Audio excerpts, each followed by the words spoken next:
All my niggas with it. All my niggas ballin'. All my niggas athletic. All my niggas A1. All got street cred. All my niggas ballin'. All my niggas athletic. My name is Ebony Janice, and I introduced the language of hip-hop womanism years ago, talking about hip-hop as sacred text. Because what I realized is that there is something more profound happening in these lyrics than what historically they have been given credit for, particularly from a sacred perspective.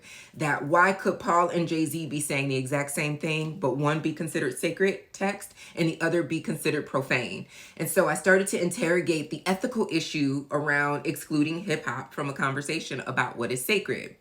In comes Chainz in this particular lyrics that I introduced from his song Watch Out.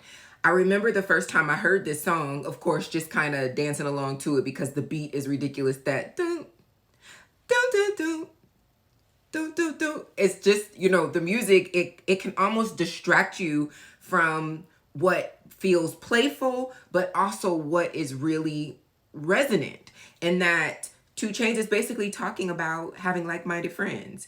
That, of course he's going to go into talking about, having money and, pull off in the Phantom, pull off with a dancer, got a pocket full of money, kind of hard to keep my pants up, right? Like, of course he's going to flex. And we can appreciate that being from hip-hop culture.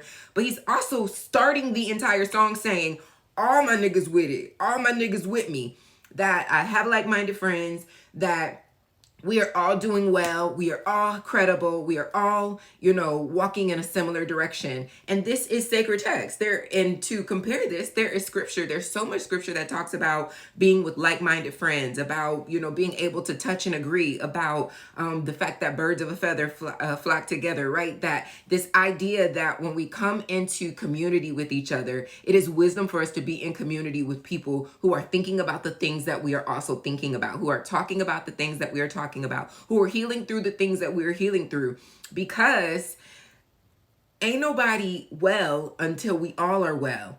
And hip hop has actually in so many ways been talking about community in this way for years. I know we can talk about, all of the classism. We could talk about all of the capitalist ideologies. We could talk about all of the ways that money gets tossed into this conversation as the most important thing. But ultimately, there is still so much information about the fact that if all of my homies are not well, I'm not actually even rich. You think that you're rich until you got $1 million and you're the only one in your crew that got $1 million. You got $10 million, you're the only one in your crew that got $10 million. Because guess what? And this is from somebody who has possibly been one of the most financially successful people in my inner circle.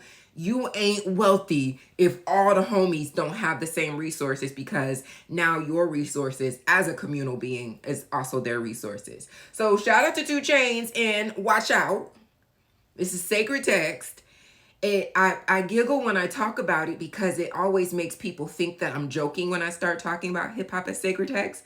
But then I quote my cousin Jay-Z, do you fools listen to music or do you just skim through it? Because when you really pay attention to the lyrics, there is something there. Yes, it's playful. Yes, there's other banter happening. Yes, sometimes even problematic. But also, if you really listen to it and don't just skim through it, there is also something there that is very profound and very transformative. And it's information for you that if all your niggas ain't all A1, if all your niggas don't got credibility, in what it is that we're talking about, watch out.